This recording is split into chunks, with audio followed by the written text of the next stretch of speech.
ఇప్పుడే జీ5 app download చేయండి. చూడండి మీ ఫేవరెట్ టీవీ షోస్ ఎప్పుడైనా ఎక్కడైనా. ఏంటి సీత, ఈరోజు అన్నీ నాకు ఇష్టమైన వంటలే చేసావు? నీకు ఇష్టమనే చేశాను మామ. తృప్తిగా తిను.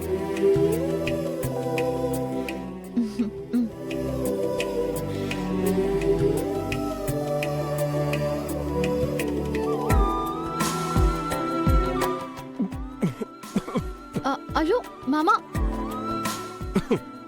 మెల్లిగా తిను.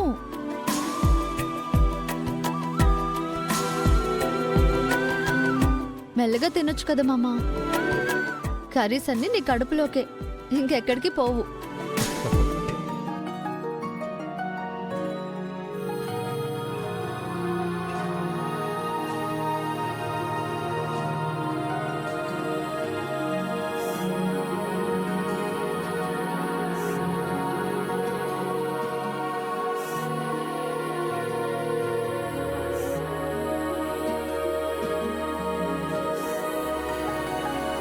చాలా థ్యాంక్స్ సీత. భోజనం అమృతంలా ఉంది, కడుపు నిండా తిన్నాను. నాకు థ్యాంక్స్ ఎందుకు మామ? నిన్ను సంతోష పెట్టడమే నా బాధ్యత. నీ కడుపు నిండితే నా మనసు నిండుతుంది. నీలో నాకు నచ్చింది ఇదే సీత. నాతో అన్ని విషయాల్లో మంచిగా ఉంటావు. నాకు కావలసినవన్నీ దగ్గరుండి చూసుకుంటావు. నా ఇష్టాలు కోపాలు నీకు తెలుసు. అందుకే నువ్వంటే నాకు అంత ఇష్టం. థ్యాంక్స్ మామా. కానీ ఆ టీచర్ విషయంలో వచ్చేసరికి ఎందుకలా ప్రవర్తిస్తావో నాకు అర్థం కాదు. ఆ ఒక్కటే నీలో మైనస్. నేను అదే అడుగుతున్నాను మామా. నువ్వు నాతో అన్ని విషయాల్లో బావుంటావు, కానీ సుమతి అత్తమ్మ విషయంలో నా మాట వినకుండా మీ పిన్ని మాట వింటావు. మా పిన్ని చెప్పిన దాంట్లో నిజం ఉంది కదా సీత. నీలా నేను గుడ్డిగా నమ్మట్లేదు కదా. ఆ నమ్మకం ఉందనుకోవడం వల్లే మనకి తేడాలొస్తున్నాయి మామా. ఒక్కసారి నన్ను నమ్మి చూడు. నేను చెప్పే మాటలు నా మనసుతో ఆలోచించు. నీ మీద నాకు నమ్మకం ఉంది సీత. అలాగే మా పిన్ని మీద గౌరవం ఉంది. మన సంతోషాన్ని కోరుకునే పిన్నిని నువ్వు గౌరవించకపోయినా ఎదిరించొద్దనేది నా బాధ. సారీ మామా. సుమతి అత్తమ్మ విషయంలో నేను రాజీ పడను.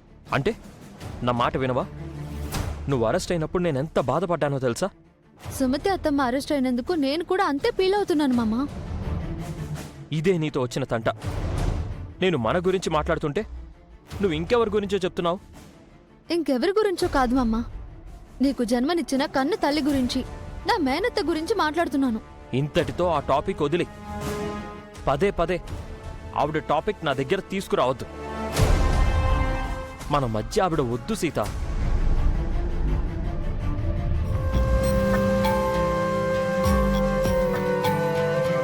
ప్రేమగా వండి పెట్టావు. నా కడుపే కాదు, మనసు కూడా నిండిపోయింది. ప్రతిరోజు ఇలాగే ఉండు సీత. సరే, ఇంక నేను బయలుదేరుతాను. ఎక్కడికి? పోలీస్ స్టేషన్కా? ఆవిడ దగ్గరికా? కాదు మహానుభావా, చీరలు అమ్మడానికి. నా కోసం కస్టమర్స్ వెయిటింగు. నీ బిజినెస్ కోసం అయితే ఓకే, వెళ్ళిరా.